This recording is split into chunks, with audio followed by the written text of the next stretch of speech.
दोस्तों, कैसे हैं आप सब। उम्मीद करते हैं आप लोग भी ठीक होंगे। जैसा कि पहले हम लेक्चर ले चुके हैं फिजिक्स का, हम उससे आगे का लेक्चर आज लेने आए हैं। तो हमारा टॉपिक क्या है? अवतल दर्पण द्वारा प्रतिबिंब जो बनता है वो किस तरह का बनेगा। ठीक है, वस्तु को कहाँ रखेंगे, प्रतिबिंब कैसा बनेगा और उसका साइज क्या होगा, है ना। वस्तु की प्रकृति क्या होगा, मतलब प्रतिबिंब की प्रकृति क्या होगा, उसके बारे में हम लोग जानेंगे। एक एक करके सबका इमेज फॉर्मेशन करेंगे और उससे हम लोग पता करेंगे इमेज कैसा बना, प्रतिबिंब कैसा बना, उस चीजों को। ठीक है, पहला जो है आपका क्या है, वस्तु और एफ क्या है, वस्तु जो है एफ और पी के अगर बीच रखेंगे तो दर्पण कैसा बनेगा, मतलब दर्पण नहीं, प्रतिबिंब कैसा बनेगा। तो इसमें ये चीज को किस में बात कर रहे हैं हम, अवतल दर्पण में बात कर रहे हैं। किस में बात कर रहे हैं, अवतल दर्पण में। पहले ये जानेंगे अवतल दर्पण होता कैसा है, कि पहले इससे पहले हमें जानकारी ये होना चाहिए अवतल दर्पण होता कैसा है। देख, कोई भी गोलीय दर्पण का वह भाग जिसका क्या होता है, परावर्तक सतह क्या होता है आपका, जो है अंदर की तरफ परावर्तक सतह होता है और बाहरी सतह क्या होता है, कलर किया रहता है, उसे क्या होता है, अवतल दर्पण। इस तरह का दर्पण जो भी होगा आपका इस तरह का, और बाकी बाहर क्या होगा, इस तरह से क्या होगा, बाहर आपका कलर किया रहेगा, लेकिन अंदर का सतह क्या होगा, परावर्तक होगा।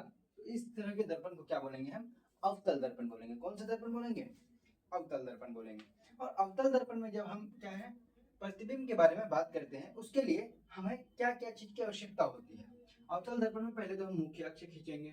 ठीक है, इसको क्या बोला जाता है, मुख्य अक्ष बोला जाता है। इसमें क्या है, पहला ये क्या होता है, एफ यानी ये पी यानी ध्रुव होता है। यहाँ पे क्या होगा, एफ फोकस, यहाँ पे सी क्या होगा, वक्रता केंद्र, है ना, यही रहेगा।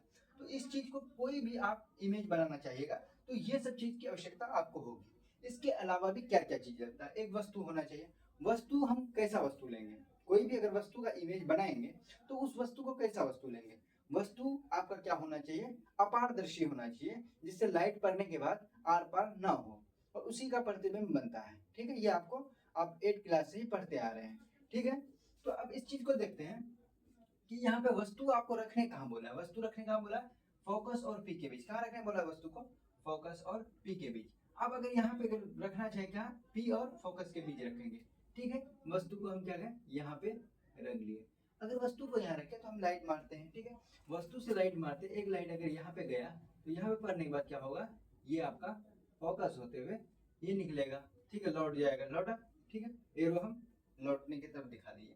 अब एक लाइट पड़ा और दूसरी लाइट जो होगा आपका क्या होगा, अगर यहाँ से पड़ेगा, ठीक है, अगर यहाँ से पड़ेगा वो लाइट फिर लौट के क्या होगा, ये लाइट अगर यहाँ से पड़ा, ठीक है, यहाँ से पड़ने के बाद क्या लौट के ऐसे जाएगा, ऐसे जाएगा। देखिए ये लाइट तो ऐसे गया, वहां से टकराने के बाद ऐसे गया, लेकिन कहीं पे ये मिलता हुआ प्रतीत हो रहा है नहीं, ये क्या दूर भागता जा रहा है और जितना दूर जाएगा उतना दूर भागेगा भागेगा।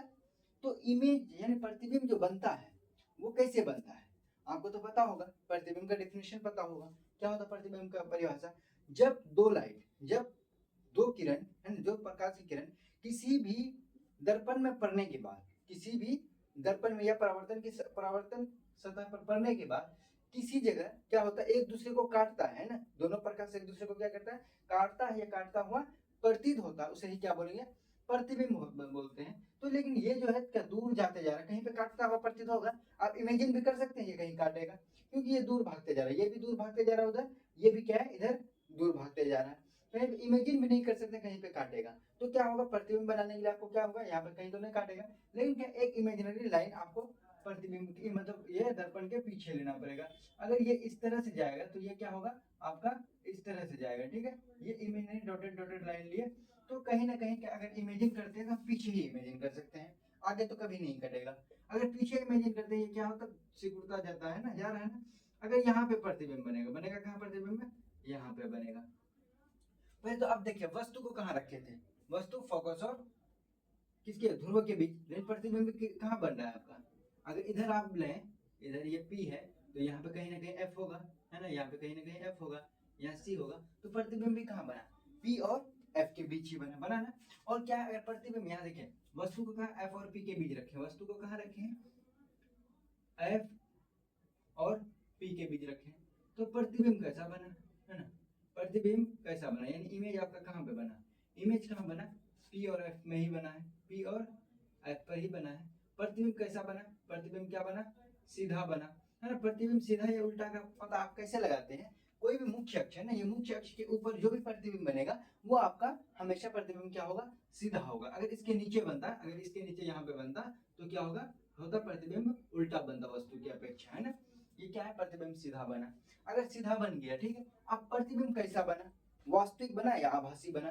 प्रतिबिंब क्या बना, आभासी बना। आभासी क्यों बना, क्योंकि ये रियल में नहीं काट रहा है, ये एक इमेजिन कर रहे हैं, इमेजिनरी लाइन ले रहे हैं, इसलिए आपका इमेज कैसा बना, इमेजिनरी इमेज बना। इमेजिनरी इमेज यानी आभासी इमेज, जो काल्पनिक इमेज भी बोल सकते हैं, काल्पनिक प्रतिबिंब भी बोल सकते हैं ना। कल्पना कर रहे हैं कि यहीं पे कटा होगा, है ना, ये कल्पना कर, ये सच में काटा नहीं है, कल्पना कर रहे हैं यहाँ पे काटा है, तो इसलिए ये कौन सा प्रतिबिंब हुआ, आपका आभासी। कौन सा प्रतिबिंब हुआ, आभासी या काल्पनिक, है ना, आभासी या काल्पनिक प्रतिबिंब बना।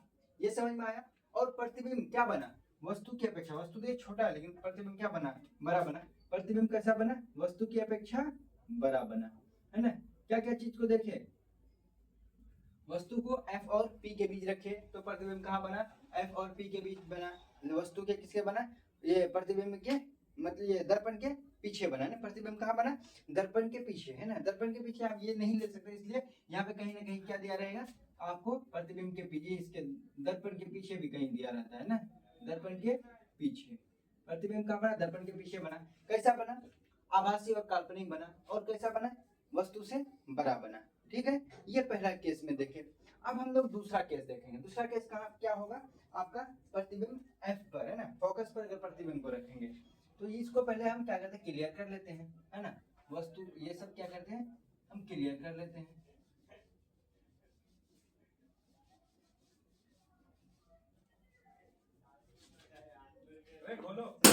प्रतिबिंब क्या F पर है ना, प्रतिबिंब अगर F पर है तो इसको हम लोग देखते हैं। ये क्या है, आपका अवतल दर्पण है। पहले से हम लोग बात कर रहे हैं अवतल दर्पण के बारे में।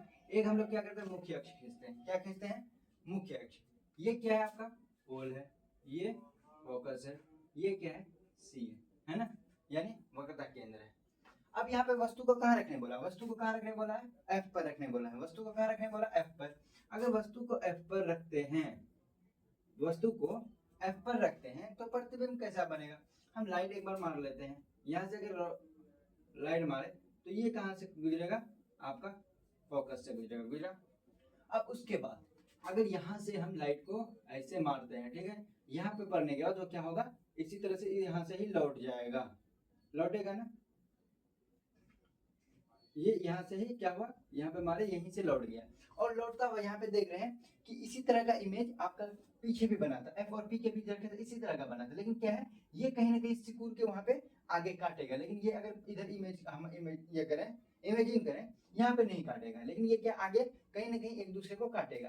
तो प्रतिबिंब कैसा बनेगा, अब क्या बोलेंगे कि वस्तु को अगर F पर रखे, कहाँ पर रखे, F पर रखे, प्रतिबिंब कहाँ बनेगा, अनंत पर, क्योंकि काटा नहीं है। कहीं ना कहीं आपको काटता हुआ प्रतीत होगा, कहीं ना कहीं काटेगा ये। लेकिन सी से भी गुजर गया है तो आगे कहाँ पे काटे, कहीं ना कहीं मतलब कहीं दूर फोकस के बाद ही, मतलब ये वक्रता त्रिज्या के बाद ही कहीं ना कहीं काटेगा। वक्रता त्रिज्या के बाद कहीं काटेगा तो कहने का मतलब ये है कि अनंत पर काटेगा, है ना। आपको तो पता नहीं कहाँ काटेगा, लेकिन ये मान सकते हैं कि ये प्रतिबिंब कहाँ बनेगा, अनंत पर बनेगा।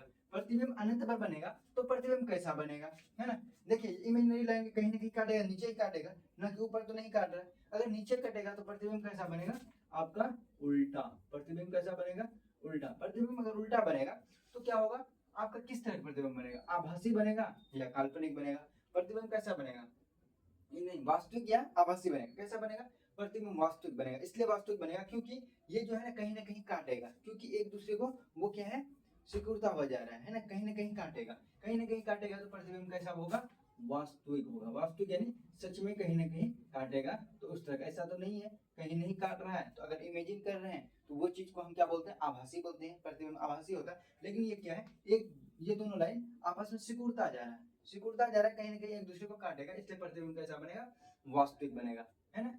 ये चीज देखिए। और क्या बनेगा, प्रतिबिंब कैसा बनेगा, प्रतिबिंब वस्तु की अपेक्षा बड़ा ही बनेगा। इसलिए बड़ा बनेगा क्योंकि देख लीजिए, अगर प्रतिबिंब इस तरह का है तो ये यहाँ अब तक तो नहीं काटा है, ठीक है, अभी भी अगर यहाँ पे भी काट देता तो भी बड़ा बनता है। इस तरह से कितना दूर कितना नीचे जाएगा लाइट, जिस तरह से नीचे जाते जाएगा मुख्य अक्ष से उतना दूर होता जाएगा, उतना दूर होता जाएगा तो प्रतिबिंब कैसा बनेगा, बड़ा बनेगा। ये दूसरा केस देखिए हम लोग, दूसरा केस क्या देखें, फोकस पर। अब ये दो चीज आपको याद हो गया। अब तीसरा हम लोग देखेंगे, इसको पहले क्लियर कर लेते हैं। तीसरा